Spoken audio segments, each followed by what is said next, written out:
नमस्ते दोस्तों, जोहार। मैं अभिषेक चक्रवर्ती आप सभी का फिर सब यूट्यूब चैनल पर स्वागत करता हूं। दोस्तों आज जो है क्लास 10 का वीकली टेस्ट में सामाजिक विज्ञान यानी सोशल साइंस का एग्जाम हुआ है और दोस्तों काफी इंपॉर्टेंट क्वेश्चंस पूछे गए हैं और आप सबको मालूम होना चाहिए कि मात्र 3 महीना आपका एग्जाम में बचा हुआ है और दोस्तों आप लोगों को ताबड़तोड़ तैयारी करनी है क्योंकि आपका पुराना पैटर्न पे ही एग्जाम लिया जा रहा है। जी हां दोस्तों, कई बार न्यूज में आया, बहुत सारे न्यूज अपडेट आते रहे जाते रहे, लेकिन मैंने कहा था जो पैटर्न पुराना था उसी पे होगा। 40 मार्क्स का एमसीक्यू और 40 मार्क्स का सब्जेक्टिव होगा, यानी आपको हर एक वीकली टेस्ट का एग्जाम देना है और उसी तरीके के क्वेश्चंस आपको फाइनल में देखने को मिलेंगे। तो आज का वीडियो काफी ज्यादा इंपॉर्टेंट होने वाला है। चैनल पर नया है तो चैनल को जरूर सब्सक्राइब कर लीजिएगा और अपने दोस्तों के साथ जल्दी जल्दी शेयर कर दीजिए। जिस भी टॉपिक में आपको दिक्कत होती है, जिस भी सब्जेक्ट में दिक्कत होती है, नीचे कमेंट कीजिए। आप लोगों को डिटेल के साथ एक एक चीज को बारीकी से मैं बताऊंगा। तो चलिए दोस्तों, बिना किसी देरी के वीडियो को स्टार्ट करते हैं और एक एक क्वेश्चन को हम लोग समझते चलते हैं और उसका आंसर आप लोग टिक करके प्लीज पेन एंड पेपर लेके आप लोग नोट करते चलिएगा हर एक वीकली टेस्ट का। ठीक है, वीडियोस जो है ऑलरेडी अपलोडेड है, आप लोग वीडियो के सेक्शन में जाके आप लोग हर एक वीडियो को जो है देखकर आप लोग नोट कर सकते हैं। पहला क्वेश्चन पूछा गया है, कॉमन बिल तथा न्यू इंडिया का प्रकाशन किसने किया था? तो किसने किया था दोस्तों? आप सभी ने पुस्तक पढ़ा हुआ है, एनी बेसेंट ने। किसके द्वारा किया गया था? एनी बेसेंट के द्वारा। चलिए नेक्स्ट क्वेश्चन की ओर चलते हैं। बहुत ही इंपॉर्टेंट क्वेश्चन है नेक्स्ट क्वेश्चन।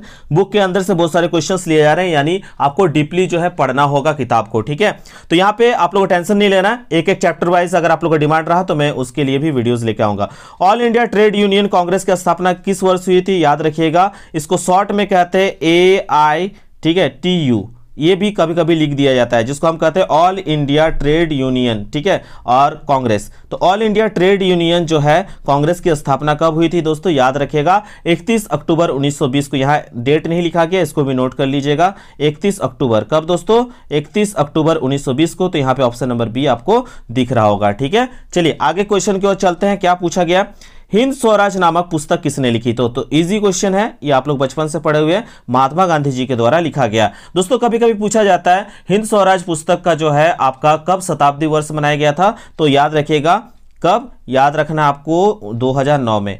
ठीक है, और एक डेट में बता दे रहा हूं, महात्मा गांधी द्वारा 1909 में जो है यह पुस्तक लिखा गया था। कब लिखा गया था? 1909 में। तो 1909 से 2009 जो हुआ वो आपका कितना साल हो गया? 100 साल। और इसीलिए 100 साल के चलते कौन सा दिवस मनाया गया था? शताब्दी वर्ष मनाया गया था। कौन सा वर्ष मनाया गया था? शताब्दी वर्ष मनाया गया था। अगर पूछा जाए हिंद स्वराज कब लिखा गया था? 1909 में लिखा गया था। किनके द्वारा लिखा गया था? महात्मा गांधी जी के द्वारा लिखा गया था। ठीक है, चलिए आगे क्वेश्चन को चलते हैं।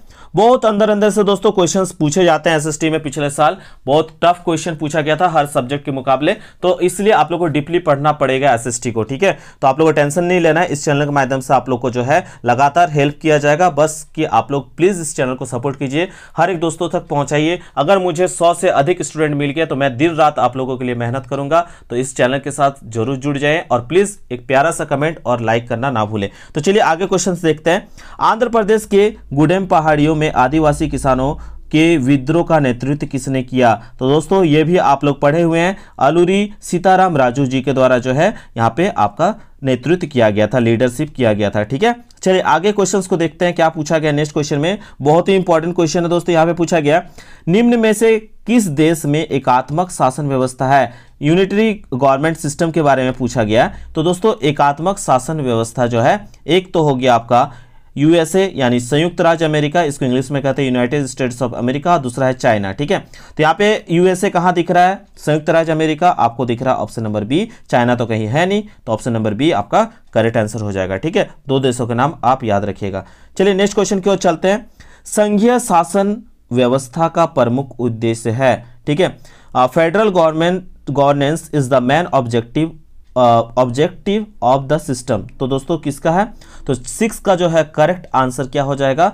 आपका यहाँ पे देखने को मिलता है, ये जितने भी ऑप्शंस दिए गए हैं ये आपको फेडरल सिस्टम में देखने को मिलता है। देश की एकता को बनाए रखता है, क्षेत्रीय विविधताओं का क्या किया जाता है? सम्मान किया जाता है, विभिन्न स्तर में सत्ता का बंटवारा किया जाता है। पहले तो आप जानते हैं हमारे देश में पहले क्या किया गया कि अलग अलग जगह के अलग अलग विशेषताओं को देखते हुए जो है राज्य, और फिर राज्य से जो है देखकर क्या बनाया गया था? आपका केंद्र शासित प्रदेश। और फिर हमारे देश में जो है 2 टाइप का गवर्नमेंट बनाया गया, एक स्टेट गवर्नमेंट, फिर आपका एक बनाया गया सेंट्रल गवर्नमेंट। तो स्टेट गवर्नमेंट में जो है वो अपना स्टेट का जो है रूल्स एंड लॉज जो है नियम कानून बनाया जाता है।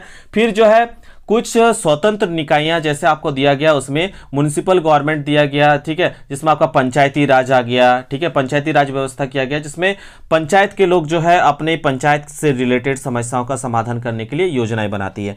तो ये जो है फेडरल सिस्टम में बहुत कुछ अच्छाइयां देखने को मिली है, जो कि हमारे देश की एकता को बनाए रखा, क्षेत्रीय विविधताओं का सम्मान किया गया।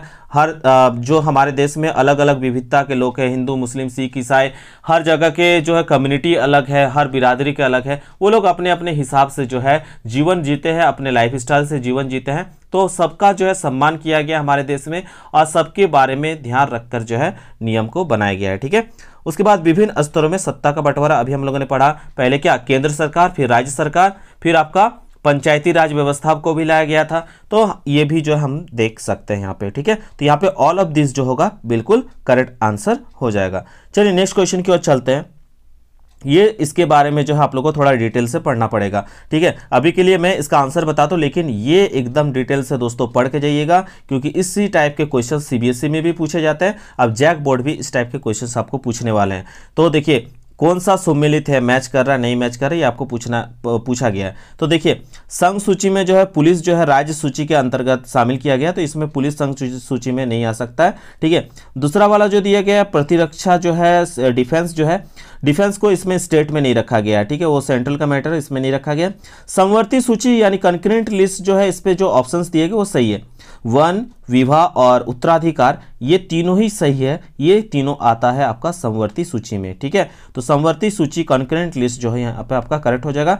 चौथा ऑप्शन भी जो है दोस्तों वहाँ पे करेक्ट आंसर नहीं है, यहाँ पे आपका ऑप्शन नंबर सी बिल्कुल करेक्ट आंसर है। तो इसी तरह का जो है आपको क्वेश्चन पूछा जाएगा, डरने की बात नहीं है, जब तक मैं हूं आपको डरने की कोई बात नहीं है। आप लोग को एक एक चीज़ अगर आप लोग चाहें तो मैं एकदम डिटेल के साथ बताऊंगा, ठीक है। तो यहाँ पे देखते हैं क्या पूछा गया। भारत की संघीय प्रणाली में राज्य सरकार उन सभी विषयों पर कानून बनाने की शक्ति रखती है जो निम्नलिखित में शामिल है। मैंने क्या कहा, हमारे देश में फेडरल सिस्टम है, स्टेट का अलग है, सेंट्रल का अलग है, ठीक है। तो यहाँ पे सब अपने अपने हिसाब से नियम कानून को बनाते हैं, लेकिन जरूरत पड़ने पर जो है अगर देश की एकता और अखंडता पर खतरा रहता है तो सेंट्रल गवर्नमेंट बहुत सारी चीज़ों पर एक्शन लेती है। लेकिन यहाँ पे हम बात कर रहे हैं किसको लेकर, राज्य की संघीय प्रणाली में सरकार के उन सभी विषयों को कानून बनाने की शक्ति निम्नलिखित में से शामिल है, ठीक है। तो यहाँ पे जो है दोस्तों 8 नंबर का जो है करेक्ट आंसर हो जाएगा, यहाँ ऑप्शन बी जो होना चाहिए करेक्ट होना चाहिए, ठीक है, क्योंकि राज्य सरकार बोला गया है तो राज्य सरकार को स्टेट लिस्ट में यहाँ पे जो है करेक्ट आंसर हो जाएगा, ठीक है। चलिए आगे की ओर देखते हैं क्या पूछा गया। वन्य और वन्यजीव संसाधनों के संरक्षण की दृष्टि से जो वन सबसे मूल्यवान माने जाते हैं उन्हें कहा जाता है, ठीक है। तो जो वन सबसे मूल्यवान माने जाते हैं उन्हें क्या कहा जाता है, रिजर्व फॉरेस्ट कहा जाता है। ऑप्शन नंबर जो है यहाँ पे डी जो होगा करेक्ट हो जाएगा, आरक्षित वन कहा जाता है, जहाँ पे आम नागरिकों को जाने के अलाउ नहीं दिया जाता है, ठीक है। चलिए नेक्स्ट क्वेश्चन की ओर चलते हैं। क्या पूछा गया, बहुत ही इंपॉर्टेंट क्वेश्चन और जैक का फेवरेट क्वेश्चन में से है। वन महोत्सव पेड़ों का त्यौहार भारत में कब मनाया जाता है। तो ये पूरी 1 सप्ताह चलता है। तो कब से कब तक चलता है दोस्तों, याद रखिएगा 1 से लेकर 7 जुलाई तक ये चलती है। तो याद रखिएगा यहाँ पे आपका ऑप्शन नंबर ए बिल्कुल करेक्ट आंसर हो जाएगा, ठीक है। भारत में जो है आप बताइएगा यहाँ पे संविधान दिवस कब मनाया जाता है, बहुत ही इंपॉर्टेंट क्वेश्चन है, आप लोग नीचे कमेंट करके बताइएगा, ठीक है। और यहाँ पे बताइएगा कि साथ में कि संविधान बनने में कुल कितने दिन लगे, आप लोग नीचे कमेंट करके इतना बताइए, ठीक है। देखते हैं कितने बच्चों का करेक्ट आंसर होता है, ठीक है। चलिए आगे देखते हैं। भारतीय वन सर्वेक्षण का मुख्यालय कहाँ है, ये भी इंपॉर्टेंट क्वेश्चन है, एकदम इजी वे में आप लोग लगा सकते हैं, देहरादून जो होगा करेक्ट आंसर हो जाएगा, ठीक है। चलिए देखते हैं आगे क्वेश्चन क्या पूछा गया। छोटा नागपुर क्षेत्र में मुंडा और संथाल जनजातियां किन पेड़ों की पूजा करते हैं। तो हम लोग देखते हैं, खुद भी हम लोग मानते हैं, तो किसका, महुआ और कदम के पेड़ों का, ठीक है। तो यहाँ पे करेक्ट आंसर हो जाएगा। चलिए नेक्स्ट क्वेश्चन की ओर चलते हैं। क्या पूछा गया 13 में, ये बहुत ही समझने वाला क्वेश्चन है और मुझे बहुत अच्छा लगा कि क्वेश्चन का जो है लेवल थोड़ा जो है बढ़ाया गया है और उसके साथ ही बढ़ाया नहीं गया। जो बच्चे वाकई में मेहनत करते हैं, रटते नहीं है, पढ़ते हैं, वही बच्चे इस क्वेश्चन का आंसर दे पाएंगे सही से, ठीक है। क्योंकि देखिए आप पैटर्न चेंज हो गया, आप लोग गैस पेपर लेके जो है पुराना क्वेश्चन सेट लगा रहे, ये कर रहे हैं, आपको उसके साथ साथ दोस्तों पैटर्न को समझ के जो है आपको उस हिसाब से तैयारी करनी है, ठीक है। तो इसलिए इस पैटर्न को समझ के आप लोग को समझ में आ जाना चाहिए कि अब रटा रटाया क्वेश्चन नहीं आ रहा, आपको समझ के आंसर्स देना है, यानी चैप्टर बारीकी से पढ़ना ही पड़ेगा। देखिए पूछा गया रमेश, सुरेश, नरेश। देखने में बहुत भयंकर क्वेश्चन लग रहा है ना, लेकिन ईजी है, आसानी से जो कॉन्सेप्ट क्लियर है वो आसानी से बना देंगे, और जिनका नहीं है वो समझ जाइए। अभी रमेश, सुरेश और नरेश और राकेश 4 भाई है। रमेश जो है खेत में काम करता है, सुरेश फैक्ट्री में मजदूरी करता है, और नरेश एक शिक्षक है। नरेश क्या है? एक शिक्षक है। और राकेश एक टैक्सी ड्राइवर है, ठीक है। इनमें से किसके कार्य क्षेत्र जो है सेवा क्षेत्र के अंतर्गत आएगा, यानी टर्सरी सेक्टर के अंतर्गत आएगा। तो सेवा क्षेत्र में हम जानते हैं जो भी जो है आपका सड़क से रिलेटेड हो गया, यात्रा से रिलेटेड हो गया, ठीक है। तो ये जो हमें सेवा प्रदान करती है वो सेवा क्षेत्र के अंतर्गत आएगा, ठीक है। तो जैसे हमें यातायात के माध्यम से, ट्रांसपोर्ट फैसिलिटी के माध्यम से एक सामान को दूसरे जगह ले जाने में मदद करता है, या यात्रियों को ले जाने की मदद करता है कोई चीज़, तो वो आता है आपका सेवा क्षेत्र में। तो यहाँ पे आपको यात्री को ले जाने में कौन मदद कर रहा है?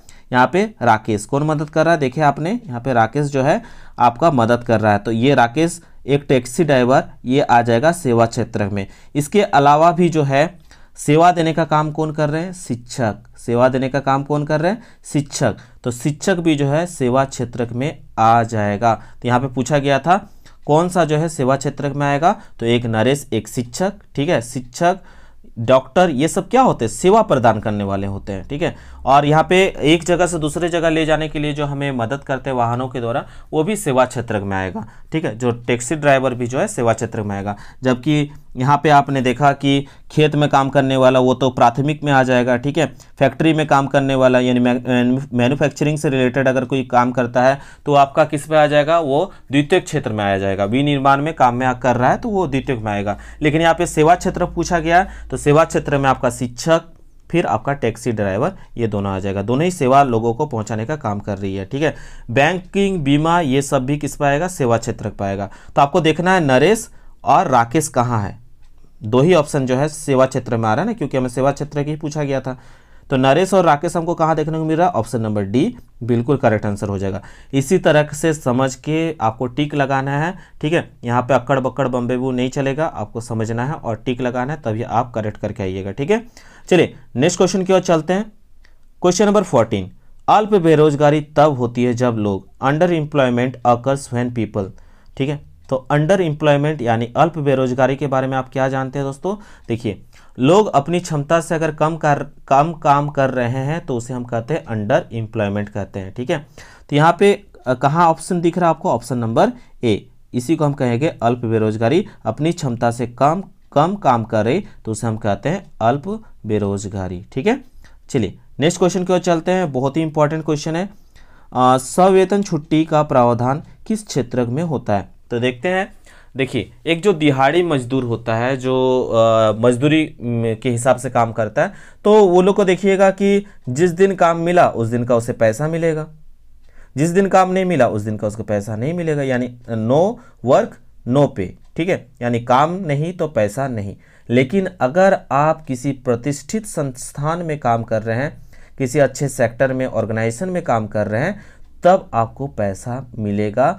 भले वो लोग सप्ताह में एक छुट्टी ही क्यों ना दे, लेकिन उस दिन का आपको पैसा पेमेंट करेगा।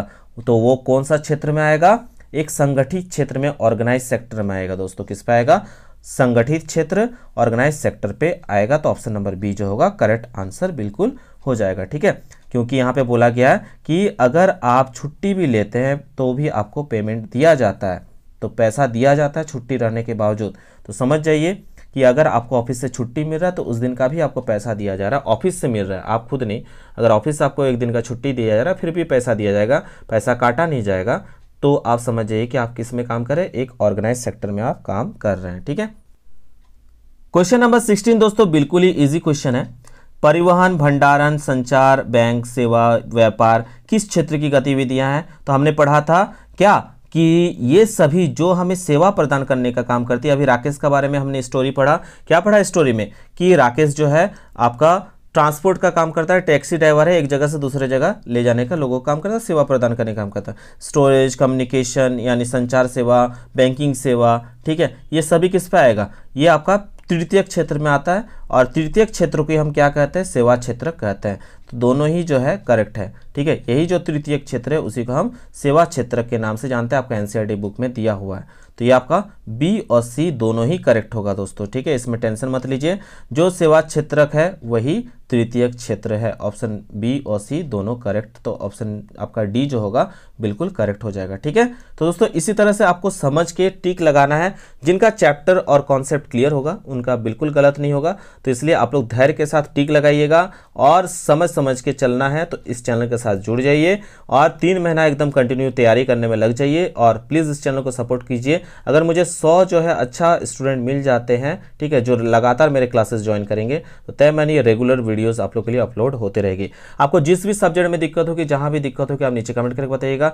इन 16 क्वेश्चंस में आपने कितना क्वेश्चन का आंसर सही दिया है वो भी नीचे आप कमेंट करके जरूर बताइएगा। तो दोस्तों प्लीज इस वीडियो को ज्यादा से ज्यादा अपने दोस्तों के साथ शेयर कीजिए। आशा करते हैं दोस्तों आज का वीडियो आप सबको पसंद आया होगा। अगर पसंद आया तो बिल्कुल लाइक शेयर एंड कमेंट करना ना भूलें। मिलते हैं दोस्तों एक नए वीडियो में, तब तक के लिए दोस्तों धन्यवाद। जय हिंद, वंदे मातरम।